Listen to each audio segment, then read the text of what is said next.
This is the real, they say this is the real hatchet. Oh, these are replicas of Andrew and Abby's skulls. That's the actual pictures of them. So that's how much blunt force trauma they had. That's pretty gnarly. But yeah, this is the axe head. It broke off of. Lizzie died, and 9 days later her sister died up in New Hampshire. Lizzie, that's what you want to do. I think, you know what? It's like, wherever you settle. What's gone? Who just left? Lisbeth. Oh my gosh. And she went whackety whack and don't come back. Over here is a photo of what's known as the handleless hatchet. This is a hatchet head found in the basement in a little tin box covered in dust. And then it's got what appears to be human hair and blood on it. But they had enough testing back then to show it was cow hair and rust. Couldn't prove anything human was on the blade. Couldn't prove it was the murder weapon. To this day, this is a crime without a convicted killer and a crime without a weapon. And then in here is where the father was killed, Andrew Borden. He was lying right here. That's Andrew Borden's face. And here's the axe, and she went whackety whack and don't come back. They say that she killed her father because of money reasons, because she felt like he favored Abby's family over his own flesh and blood, because he had bought in somebody in her Durick family now, but had bought in them a house on the hill where she wanted to live at, where Maycroft, I believe it's Maycroft or Maplecroft, but I think it's Maycroft, where she had spent the rest of her life after she was acquitted of murder. This is a dress worn by Elizabeth Montgomery in the Legend of Lizzie Borden film that was filmed here in 1975. And that's, I guess, the actual costume. And here's the kitchen where they say outside she burned evidence. That's what they said. This was the stove that they would cook their meals on. They seen her burning a dress after the murders that was stained with blood. Old pottery they found on the site. See, found at the outhouse. And all those toys are brought to us by people who come stay at the house. We don't do it. But people hear this story, they want to leave presents for the children. The children constantly reveal themselves to be a presence in this house. People hear kids laughing, playing, running around, doorknobs jiggling in the middle of the night. They feel their feet lifted up out of bed. One lady last week felt her nose played with while she was trying to sleep 3:30 in the morning. What room was she in? I believe she was in Bridget's room that night. But the children show up here in this room too, and even in the basement. In fact, somebody caught them on camera not too long ago peeking at the bottom of the stairwell that you're all going to take tonight. Lizzie claimed that she helped her father settle into the sofa here for a nap after he got home from his business downtown, and she got him in the perfect position for that nap. And she went over here and she drew the blinds on these very windows to keep the room dark and cool. These are original windows, by the way. Not every room has these, but we do here. She goes over here, gives her father a pat, and helps, she claims, takes his boots off for him. We talked about that a little bit. And then she heads out in the backyard. Alibi number 2, she's in the barn. Why? Depends on who asks her and when. One time she said, yeah, she's going to go find fishing equipment, lead sinkers for a trip. Another time she said it was to find tin to repair a screen window here in the house. We didn't find any window that needed repair. Nevertheless, she goes, grabs 2 pears off the pear tree in the backyard, walks up into the loft, eats those pears, and 15 minutes later, she's compelled back into the house after hearing a scraping or a groan noise, she said. Scraping or a groan, take your pick. Lizzie came back in from the barn through that side door. This door would have been closed. So to get back into this room, Lizzie wound her way through dining room door number 1 and then right out there. So if Lizzie's innocent, she stood exactly where you're standing when she first registered that her father was gone. If she's not innocent, then she also probably stood right there to finish the job, do the deed. Elizabeth Montgomery, who played Lizzie in the 1975 film The Legend of Lizzie Borden. House in 1905. Now this is a woman who had promised their birth mother on her deathbed that she would always look after baby Lizzie. And suddenly in 1905, she packs up and moves away. And as far as we know, they never spoke to or saw each other again, the sisters. Until her passing, I thought. Yeah, well, her passing, it was interesting because Lizzie died, and 9 days later her sister died up in New Hampshire. So they died very close together, and they're buried with each other. And the father and the stepmother and the birth mother, they're all buried together at Oak Grove Cemetery. So if you haven't been there yet, you got to go there because that's really cool. White arrows on the ground lead you right to the grave. I wanted to go there. Yeah, it's a cool cemetery with a lot of history and a lot of haunted history. This is the room where Lizzie burned a dress. Lizzie grabbed a dress out of that closet over there. And she turned to her sister Emma, who was over here by the sink, and she said, "Should I just burn this whole thing? It's covered in paint." And Emma pretty much said, "Yeah, why don't you go ahead and do that?" So Lizzie starts cutting up this dress and feeding it into the stove. This is the day after she learned she was the suspect in the murders, though, which seems like a fine time to burn a dress, right? Yeah. Well, So, destroy the evidence. she did burn it inside, and her best friend, in addition to her sister, knew about it. In fact, her best friend Alice just walked into the room as Lizzie was burning it and said, "Hey, probably not a good idea." She tried to convince Lizzie to stop. Lizzie persisted. She finished the job, I think. And so what ended up happening was Alice got a guilty conscience. She was a good person, I think. She decided, I can't have this on my chest, even though she believed her friend was innocent. She goes, I just don't want to leave this unsaid. So she went to lawyers and told them what she saw. The grand jury ended up hearing about this, and pretty much the next day, Lizzie's arrest warrant was sealed. So Lizzie was on her way to being arrested. Yeah. Alice stepped on the gas to make that happen. That's what ended up happening. And away she went. Off to her trial. Lizzie and Alice never spoke to each other again. They were pretty much done. So Lizzie's friend, no longer after that. Well, after the trial, Lizzie and Emma moved back here. Well, Emma was already here the whole time. But they lived here just long enough to get that money together and buy the nice big home on the hill. So that's Maplecroft in that top left. We like to think of it as, I guess you could call it a reconfigured radio. It sweeps through the AM and FM bands at a very high rate. And the idea is you ask questions, you get back answers through the static. Do you have headphones? Yes, we do. We're So going we to do can? it. Yes! Yeah. Can I be the guinea pig? Yes. Yes! So you're doing okay, right? Yes, anybody want the red blood? Or I get a ring somewhere? Here's what you want to do. I think, you know what? It's like, wherever you settle, I feel like people will gather. Because I know what I'm doing. Yeah, you can tell it's not my first rodeo. No. I want to be right here, yeah. So Central Command will be the kitchen, and everything will be laid out here if you want to come and grab stuff. I keep losing my ring. He ducks out. Yeah. You want to do in here? Put this in the middle? Yeah. I'm done. Sorry, face. The music box here. You want to handle the dowsing rods? Oh, I'm scary. Come on. Too much for me. It's easy. Yeah, you've seen these probably before if you've watched them. Yeah, if you come close to it. Watch the Ghost Adventure. No, isn't it? Not even. You gotta get real close. Yeah. Yeah, I gotta pass over. Different lights, different sounds. So we know what that means. If we're not touching it and it starts lighting up, making noise, well, something's there. So we put this in the middle of rooms, we put it by doorways. Feel free to move these things around tonight, but we ask intentionally for things to touch this. We say, if you're with us right now and you see that red light, can you get close to it and touch it for us? We're not here to harm you, we're not here to cause you any grief. We just want to know that you're here. All right? That's going to help us. Another tool that we have is one of these. The music box! We have the music box. I'm sorry, No. So I'm showing you all this stuff. And it calibrates. Okay.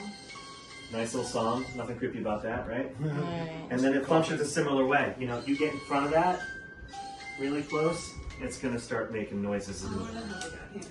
Okay? This is a thermal reader, okay?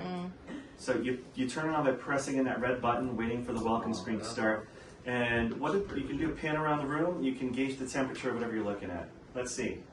All right, you're alive. Yep. I'm Register. going to do hot flashes too. Okay, so. cool. So this is a little more old school, right? Here, I'll even hand you a couple right now. There you go. Oh, those are the ones that spin right there. Yeah, but you have to hold them properly. hold 'em, yeah. If you hold them up, they'll go wherever you want them to. Same thing with down. The ghost tour in Gettysburg always told me, for me personally, if you're a female, tuck under your boobs and just hold straight. Try to get it parallel, one under the other. And once you get them, there's a wind here, so they're not gonna. There we go. Now we're steady. What happens? They move. So, You try to communicate with it, I don't like. if there's someone in this room with us, point to where you are. My mother. But then there's also the uncle. So John Morse is Lizzie and Emma's uncle by their birth mother. It's her brother. He showed up on the doorstep of the house unannounced, day before the murders, without any luggage, and he said, "Hey, can I spend the night?" And Uncle John ends up sleeping in the room where the next morning Mrs. Borden turns up dead. Now, it wasn't unusual for him to come to town, but he would always telegram ahead of time and say, I'll be there on October 4th at 2:30, specific. This time, he just sent a telegram saying, "I'll be there soon." And soon came, he was at the door. Apparently, he was out of the house in the morning before the murders happened. He had breakfast with Mr. and Mrs. Borden in the dining room, and then Mr. Borden saw him out that side door right there. He got spoons. So he left, he went, he was seen visiting a niece across town, he was seen at the post office. Still, there's part of his morning we can't quite account for, and to this day he kind of raises questions with people. He could have been an accomplice. I don't think she worked alone. No. Right. Okay, it's good to ask questions about that tonight. Because didn't he want money too? It's quite possible. We don't have any record that he got any from Mr. Borden's death, but you never know. Just because there's no paper trail, right, doesn't mean anything. They're just good at burning things, right? And that reminds me. So Emma Borden, Lizzie's older sister, also lived here at home, wasn't home the day of the murders. Emma was in Fairhaven, Mass. Visiting family friends. And then finally, Bridget Sullivan. Maggie. She's the housemaid. But Lizzie and Emma call her Maggie. Why is that? Because their first maid was Maggie, and she didn't care to learn other names, so she called them all Maggie. Why not? Yeah, everyone's a Maggie. She was a snob. So she's here that day, and she's actually got a good alibi, I guess, at least during Mrs. Borden's murder. She's on this side of the house washing these windows, and she's chatting with the neighbor's housekeeper across the fence. So she's seen doing that, verified, all that stuff. But do we know everything about her too? No, we don't. We don't know. When Mr. Borden's killed, Bridget's apparently up in her bedroom, just having lied down for a rest. Lizzie comes in, finds her father's body, runs to this back stairwell, shouts up, "Come down quick, father's dead," and then sends Bridget out to get help. So there's that.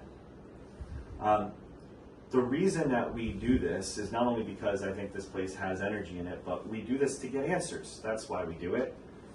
And I think, like I was saying to you, just because we get answers, it doesn't always mean we get the truth. So keep that in mind tonight. You might ask questions. Who committed the murders in this house? Who am I speaking with right now? The answer you get back might not be the truth, but it might be an answer. Why? Well, because people are people, even when they're dead, I think, and some just want to joke around, throw you off course. Yeah, and pro tip, I watched several ghost hunting shows about this house and Maplecroft, and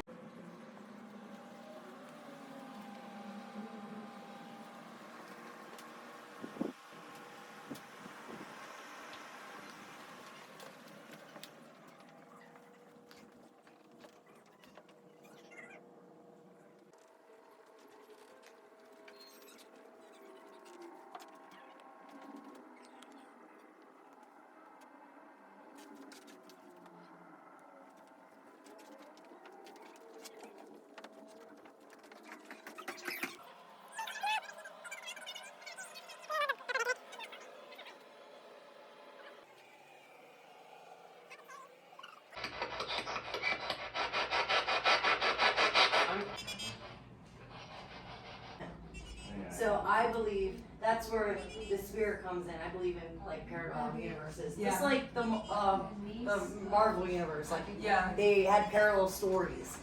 So if you think of it like that, There has to be something else out there. Yeah. Obviously, Everything's that's where you happening. get Puckwudgies Yes. and Sasquatch and Yeah. Chupacabra and Yeah. Squonk. Pennsylvania's is a squam. Oh, yeah. I know you. Who? Who do you know? Spirits. Tell us the name of the person. Cheated. Sorry. It's gone. Okay. Are they talking about Wait a money? minute, that's like slowing down. Are they talking about money? Yeah, that's like slowing down Mm-hmm. the frequency. What's gone? Who just left? Lisbeth. Oh my gosh. Ladies. I think you guys should talk. The babies. Yeah, Are there drowning kids water. here? It's like they're doing this with Yep. it. Yep. Whenever we hear Spirits. about water, it's usually about them. The kids. Can you say your name? Sorry, babies. Is it getting colder in here? I've had chills for the past 10 minutes. Thank you. Can you guys play with the other one over there? Evil. What's evil? Do you have any messages for us specifically? This group? We watch people. Okay. That's nice to know. Yeah, that's cool. You watch us smoke. What does that mean? What is You're next. You're next? You're next? Spirits. I don't like that. You're gonna stay here tonight, right? You're not leaving with us? All of us. Yay, we're all together. You're all I find that in Jesus' name. You wouldn't. Well, she There'll just be did. no sleeping. Yeah, I'm gonna stop at Seven. I'm gonna stop at the church across the street. Holy crap. 7. 7. She said 3 times, right? Only heard twice. Your phone She said it dying? twice, right? You're Only heard cute. twice, yeah. Yeah. She said it again, I would be like, You're that's a welcome. good- yeah. Everything's dying, so. What do you mean by you watch people? What do you mean? Danger. Make this light up before we leave. Yeah, could you do us a solid?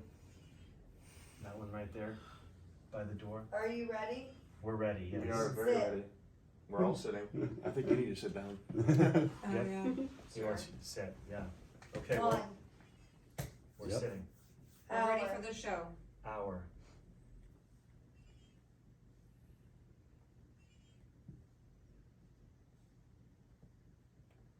Stop. We're ready.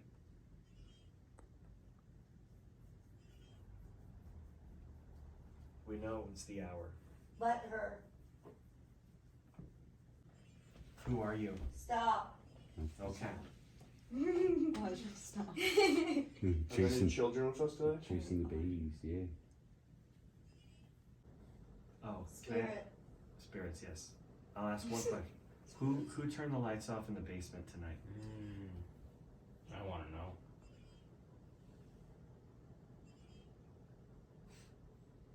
That was Goodbye. All right. That was so Fine. weird. Thank you. They don't want to tell us. Thank you. Soldier. Soldier. A Oh. soldier needs me. No. That was you. The soldier turned the lights off. You warning us of something?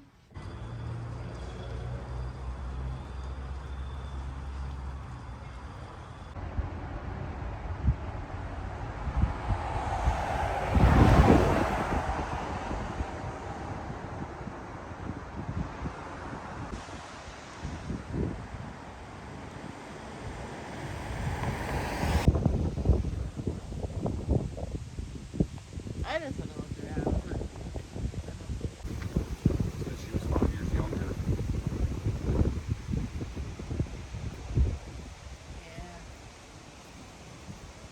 So back in the day, people were terrified, and still are, to be buried alive.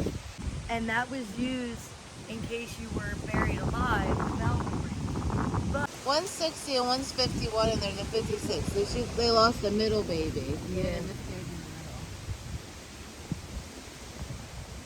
I couldn't put the numbers. Oh, so this is